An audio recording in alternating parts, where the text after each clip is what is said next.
Good morning, good morning, good morning, kings and queens, gentlemen and ladies. This is Refined Rose back with another video. Y'all, the person that we're sleeping next to is probably not our person that we are supposed to be with. That's not who the Most High, God, or the divine, or who the angels want us to be with long term. They're probably only temporary in our life if you're having upheaval in the relationship. If you're not getting along, it's a struggle to be with that person. It's constant arguments. Your spirit is off with that person. The person makes you feel bad inside. No matter what you do to try to get along with that person, it just doesn't work. And that could be God or the Most High showing us signs that, hey, that's not our person. That's not who I want you to be with. So it's not going to be easy.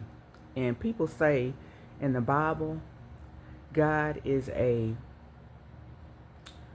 God is not the author of confusion. God is simple. God is love.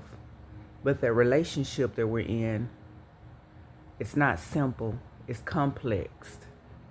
It's a lot of confusion. It's a lot of upheaval. It's hard to be with that person. It's a struggle to be with that person. There's always something happening, one thing after another. The car is breaking down. You're getting constantly sick. That spouse is getting constantly sick. That significant other is getting constantly sick. There's always something wrong with the children. There's always something wrong with the dog. Something's always breaking in the house. There's constant arguments over the smallest stuff. And then once you're away from that person, let's just say you have to leave and go away and visit family. It feels like it's a breath of fresh air to be away from that person. And the kids even seem better away from the person, or the pets even seem like they're better. And you feel healthier. It feels like you have clarity away from that person. Then once you get on that plane to go back to that person, or that bus, or that car ride back to that person, your mood starts to diminish. You start to change. The kids change. The pets change. But while you were gone, you were happy. It was laughter. Everybody was talking. The kids seemed more happier.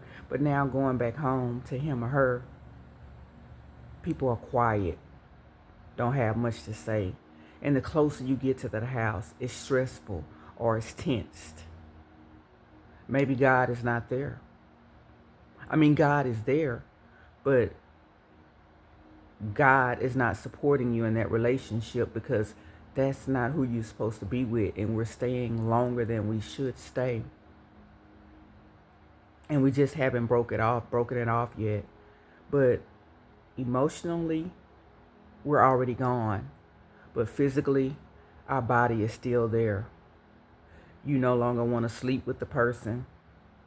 You look at the person with contempt or disgust when they're not looking. And when they look at you, you try to have a straight face. Your spirit is not at peace around them. That's your body. That's the Most High. That's the God in you.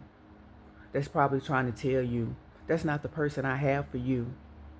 I have a blessing out there for you, but I can't bless you because you're not with the person that you're supposed to be with.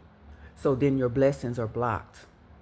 How can your person come to you when you're tied down in a DV relationship, or emotionally draining relationship, or physically draining relationship? How are you going to attract good or how are we going to attract good when our mind is not right because we're somewhere we're not supposed to be? How are we going to get all our blessings that the Most High has for us if we're not being obedient, if He's showing us the signs, the abuse, the verbal abuse, the psychological abuse, the emotional abuse, the unhappiness? Just because we married somebody on paper, they may not be who God selected for us. And we're thinking, oh, since I married them on paper, or I married them, however you married them, courthouse, church, or You went overseas and got married. However you did it, just because you married them, that does not mean that's who God selected for us. Maybe we did the selection. Because God is simple. God is love. God is not hurt and pain and sadness, anxiety, despair, depression that we're having with that person. And we lie there day and night. Some of us, we do this for 25 plus years. One night is too long of being unhappy. Just imagine being unhappy for a whole year, and then that year turns into 5 years that has passed by, and you're still with that person growing old. And then you look back on your life and be like, why didn't I leave the first year, the second year, the third year, or the 20th year, and I'm still here growing old with somebody I don't want to be with. And some people say, well, I stay because of the kids. I'm not so sure if that's a good idea, because the kids feel stuff too. And we don't want them to think something is normal. And for our kids to get in a relationship and stay year after year unhappy. We're supposed to have some type of peace here while we're here. Why create our own hell and stay with that person if we're not happy? What if we were taught stuff like in reverse? Like, you have to stay. You have to get married and you have to stay with that person.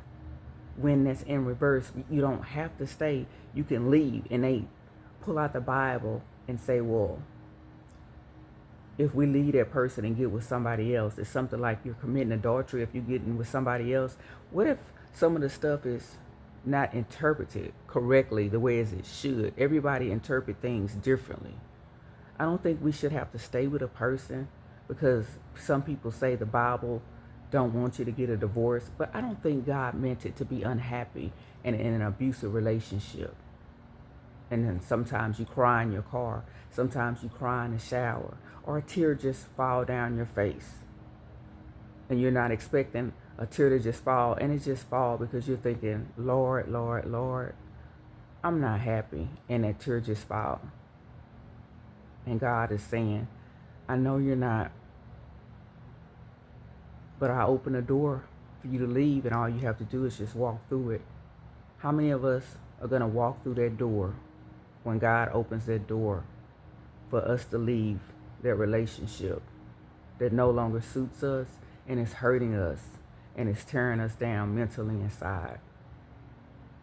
I stayed longer than I should have with my sixth husband and endured the abuse in the name of love, praying for him, hoping God would work on him and change him.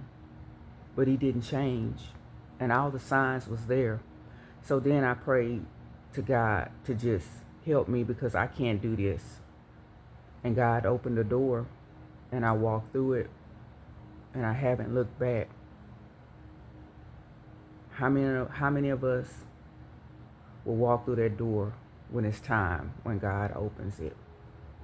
That's all I have for this morning. Just thoughts running through my head, and I thought I'd share it with you all.